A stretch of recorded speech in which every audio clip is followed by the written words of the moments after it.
काकुन कोंदो मड़ुआ झिंगोरा बाजरा ज्वार की कहानी भी मेरी ईजा के पहाड़नुमा जिंदगी की तरह है। बाहरी चमक और बनावटीपन से कोसों दूर, पर अंदर से चट्टान की तरह मजबूत। बिना शिकवा शिकायत के सबको संभाले समेटे, पहाड़ी नदी की तरह एकदम निश्चल, प्रवाहमान और अपने अंदर की ताकत से खड़ी। जब पड़ोस के पहाड़ से अचानक बाहर निकलकर सूरज मेरी छत पर उतरता था और धूप मेरे आंगन में खुले मन से पसर जाती थी, तब मेरी आंखें ईजा को ढूंढती थी और खिड़की से ऊपरी पहाड़ पर ईजा अपने झिंगुरा के पौधों के बीच में लगी दिखती। ईजा यानी माँ, मेरी बूढ़ी माँ, इतिहास से भी बूढ़ी, सारे जमाने के दर्द को समेटे हुए। मैंने माँ को कभी जवान नहीं देखा। कहते हैं कि पहाड़ का पानी और पहाड़ की जवानी कभी पहाड़ में नहीं ठहरते, पर माँ तो जैसे सदा सर्वदा से यहीं थी। हाँ, ये बात और है कि हमेशा बूढ़ों के घर में सबको संभालते संभालते माँ कब सबसे बुजुर्ग हो गई पता ही नहीं चला। पानी के मटके, चारे के गट्ठर या लकड़ी का बोझा, यही माँ के गहने थे, और बाकी समय अपने खेत के मोटे अनाजों के बीज संभालती। कहती थी, ये अनाज हमारे पूर्वज हैं और इनका निरादर मत होने देना।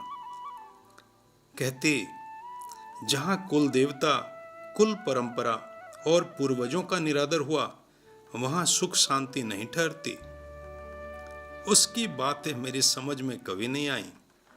ये मड़ुआ झिंगोरा मेरे पूर्वज कैसे हो गए?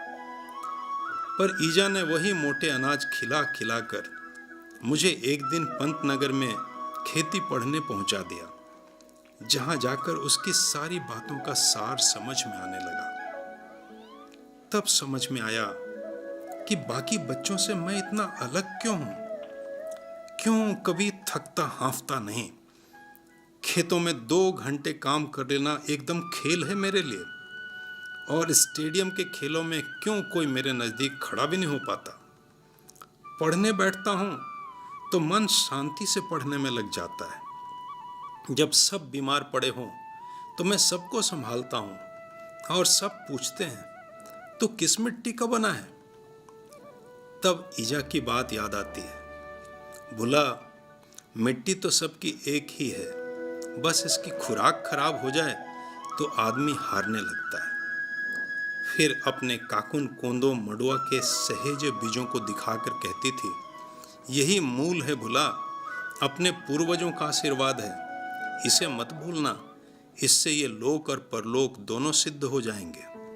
अब ईजा की देखा देखी गांव में सब काकुन कोंदो मड़ुआ झिंगोरा सावा बाजरा उगाने लगे हैं। मैं ईजा की सोच की सफलता का नमूना जो हूं।